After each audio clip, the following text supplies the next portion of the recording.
Hello दोस्तों, अभय academy के platform पे आपका स्वागत है। जो मित्र चैनल पर नए हैं, चैनल को लाइक कर लें, सब्सक्राइब करें और शेयर करें। रस का ये टॉपिक कंटिन्यू चल रहा है और यह तीसरा लेक्चर आपको देखने को मिल रहा है। और रस बहुत ही प्रतियोगी परीक्षाओं के लिए, TET, CTET, STET, UPP, UPSI आदि प्रतियोगी परीक्षाओं के लिए बहुत ही महत्वपूर्ण है। और आप सभी को पता है कि वीडियो का री एग्जाम होने वाला है और साथ साथ में भी वीडियो का जो वीडियो का नया विज्ञापन आया उसका साथ ही में एग्जाम होने वाला है। तो उसके लहजे से ये बहुत महत्वपूर्ण टॉपिक है। बस आप ध्यान केंद्रित करके इस टॉपिक को देखें, बहुत ही आसान भाषा में आपको समझ में आने वाला है। तो आइए चलते हैं, शुरू करते हैं इस टॉपिक को। तो हमने पीछे श्रृंगार रस को पढ़ लिया था और हम अब आगे बात करते हैं हास्य रस की। तो हास्य रस, इसका जो अस्थाई भाव होता है वह हास होता है। वो क्या होता है? अस्थाई भाव इसका जो होता है वो हास होता है। ठीक, हास्य रस का अस्थाई भाव हास होता है। तो जहां भी किसी व्यक्ति को, इसकी परिभाषा बहुत आसान है, थोड़ा सा इसको आसान भाषा में आप समझने का प्रयास करें कि जहां किसी दृश्य को देखकर या किसी घटना को सुनकर या किसी विकृत वेशभूषा को देखकर मन में हास्य का भाव उत्पन्न होता है, वहां हास्य रस होता है। जहां किसी दृश्य को देखकर या किसी घटना को सुनकर या किसी विकृत वेशभूषा को देखकर मन में हास्य का भाव उत्पन्न होता है, वहां हास्य रस होता है। और इसके कुछ एग्जाम्पल दिए हुए हैं, उसको थोड़ा सा हम देखने का प्रयास करते हैं कि विंध्य के वासी उदासी तपोव्रत धारी महाबीनु नारी दुखारे गौतम तीय तरी तुलसी शो कथा सुनबे मुनि वृंद सुखारे हई है शिला सब चंद्रमुखी पर से मंजुल कंज तिहारे किन्हीं बलि रघुनायक जो करुणा करी कानन को पग धारे। इस प्रकार से यह एग्जाम्पल है और यह पहला एग्जाम्पल और इधर नीचे दूसरा एग्जाम्पल है। तो यहाँ पे जहाँ मतलब हास्य की भावना हो उत्पन्न होती है, वहां पे हास्य रस की बात होती है। तो यहाँ पे कह रहे हैं विंध्य पर्वत, यहाँ विंध्य पर्वत की बात है। विंध्य मतलब पर्वत होता है। तो विंध्य के वासी उदासी, विंध्य पर्वत के लोग उदास हैं। भाई क्यों उदास हैं? क्या बात है, क्यों उदास हैं? तपोव्रत धारी, और वो बहुत तपस्वी हैं। तपोव्रत धारी, वो बहुत तपस्वी हैं, तपस्या करते हैं। फिर भी क्यों उदास है? इतना तपस्या कर रहे हैं, तपस्वी हैं, फिर भी क्यों उदास है? महाबीनु नारी दुखारे, स्त्री के कारण वह दुखी हैं। अगर शादी हुई होती तो समझ में आ जाता कि स्त्री क्या चीज होती। खैर ये हंसने हंसाने वाली बात है, इसको सीरियस ना लें। तो विंध्य के वासी उदासी तपोव्रत धारी महाबीनु नारी दुखा। विंध्य के वासी जो हैं वो उदास हैं। क्यों उदास हैं? तपोव्रत धारी, वो तपस्वी भी हैं। तो तपस्वी हैं तो क्यों उदास हैं? क्योंकि उनके पास स्त्री नहीं। गौतम तीय तरी तुलसी शो कथा सुनबे मुनि वृंद सुखारे। जो गौतम ऋषि थे, उनकी पत्नी अहल्या, जिसको आपने सुना होगा, भगवान श्री राम जब जाते हैं तो ताड़कासुर का वध करते हुए जाते हैं, तो पैर से उस पत्थर को जो छूते हैं तो स्त्री में परिवर्तित हो जाती हैं अहल्या। तो उनको गौतम ऋषि का श्राप मिला था, जो इंद्र भगवान के कारण उनकी ऐसी स्थिति हुई थी। तो यह कहानी जब मुनि लोग सुन रहे हैं तो बहुत खुश हो रहे हैं। क्यों खुश हो रहे हैं? कि होई है शिला सब चंद्रमुखी। होई है शिला सब चंद्रमुखी, शिला मतलब होता है कि पत्थर। तो उनके मन में खुशी हो रही कि जितने भी पत्थर होंगे वो सब स्त्री में परिवर्तित हो जाएंगे, इसलिए वो बहुत खुशी हो रहे हैं कि होई है शिला सब चंद्रमुखी पर से पद मंजुल कंज तिहारे। भगवान श्री राम के चरणों से जो पत्थर स्पर्श होंगे सब स्त्री में परिवर्तित हो जाएंगे, इसलिए वह बहुत खुशी हो रहे हैं और आनंदित हो रहे हैं कि हमको एक एक स्त्री अब हम लोगों को भी मिलेगी।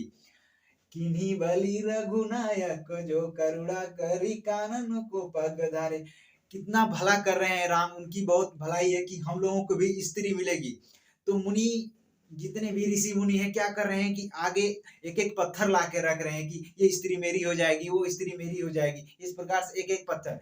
देखिए ये मुनि लोग एक ऐसे थे कि श्री राम के चरणों में पत्थर ला के रख रहे थे, और एक जो एक सबरी थी वो अपने अचरा से रोज बहोरती थी, फूल अर्पित करती थी, वो एक कैसी भक्ति थी। और ये ऋषि मुनि की एक कैसी भक्ति है कि राम के रास्ते में पत्थर ला के रख रहे हैं। खैर ये हंसने हंसाने वाली बात है कि होई है शिला सब चंद्रमुखी, पर से पद मंजुल कंज तिहारे। जितने भी पत्थर हैं सब अब स्त्री में परिवर्तित हो जाएंगे। तो इस प्रकार से इसमें हास रस की भावना उत्पन्न होती है, इसलिए यहाँ पे हास रस हो। अब अगला एग्जाम्पल देख लेते हैं कि आधा पात बबूल का तामे तनिक पिसान। आधा पात बबूल का तामे तनिक पिसान, लाला जी, यहाँ थोड़ा सा गलत हो गया है कि लाला जी करने लगे। लाला जी, यहाँ पे थोड़ा सा हम चेंज कर दे रहे हैं, थोड़ा सा लाला जी करने लगे, करने लगे छठे समासे दान।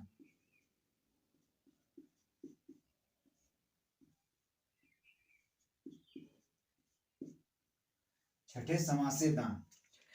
आधा पात बबूल का तामे तनिक पिसान, लाला जी करने लगे छठे समासे दान। लाला जी एक ऐसे व्यक्ति थे जिंदगी भर लूटपाट के डांडी उड़ी मार के इधर लूटपाट के एक बनाए हुए थे और पेट तोड़ निकाले हुए थे। कोई किसी व्यक्ति ने कहा कि अरे लाला जी कुछ दान उन पुण्य कर लीजिए, नहीं तो यमराज आएंगे ऊपर से तो आपको पीटते हुए ले जाएंगे। तो लाला जी के मन में एक भावना जगी कि हमको भी दान करना चाहिए। और वो भी दान कैसे कर रहे हैं कि आधा पात बबूल का। अरे भाई, पत्ती ऐसी होती है बबूल की, आपने देखी होगी कि इधर छोटी छोटी कटी होती है, उसमें से भी आधा पत्ती बबूल का, उसमें से आधा पत्ती बबूल का ले रहे हैं। आधा पात बबूल का तामे तनिक पिसान, और थोड़ा सा पिसान ले रहे हैं।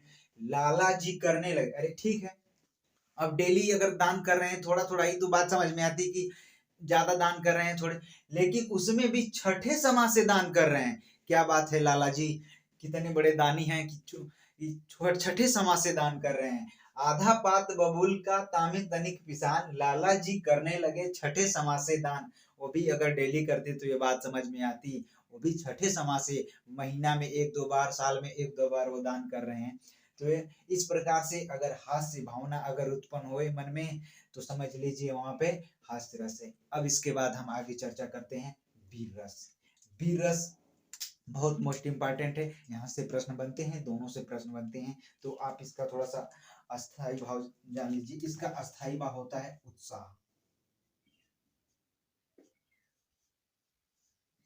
अगर किसी कार्य को आप ललायित हैं करने के लिए, वहां पे उत्साह का उत्पन्न होता है, वहां उत्साह का भाव उत्पन्न होता है, वहां पे वीर रस होता है। इसकी थोड़ा सा हम परिभाषा देख लेते हैं कि जहां किसी दृश्य को देखकर, किसी घटना को सुनकर हमारे मन में उत्साह का भाव उत्पन्न होता है, वहां पे वीर रस होता है। जहां किसी दृश्य को देखकर, किसी घटना को सुनकर हमारे मन में उत्साह का भाव उत्पन्न होता है, उसे वीर रस कहते हैं। इसकी हम कुछ एग्जाम्पल यहाँ पे देख लेते हैं इधर साइड में कि मैं सत्य कहता हूँ सखे, सुकुमार मत जानो मुझे। मैं सत्य कहता हूँ सखे, सुकुमार मत जानो मुझे, यमराज से भी युद्ध में प्रस्तुत सा मानो मुझे।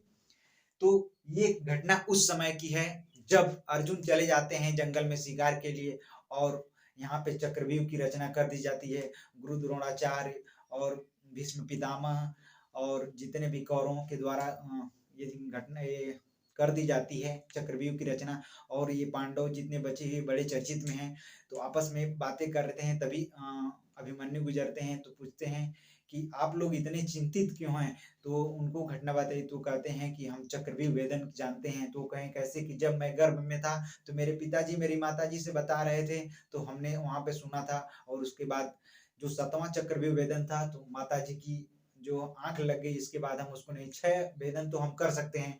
तो भीम वहां से उत्तर देते हैं कि 7वां वेदन तो मैं अपने गदा से मार के तोड़ दूंगा। तो वहां से ये तैयार हो जाते हैं लोग उसको करने के लिए, और ऐसे ही मारते गए। 6ठे वेदन में मारते गए सबको और कौरवों को, और आगे निकलते गए। लेकिन इन लोगों को इधर ही बंदी बना लिया गया और 7वें वेदन में जाके अभिमन्यु की मृत्यु हो जाती है।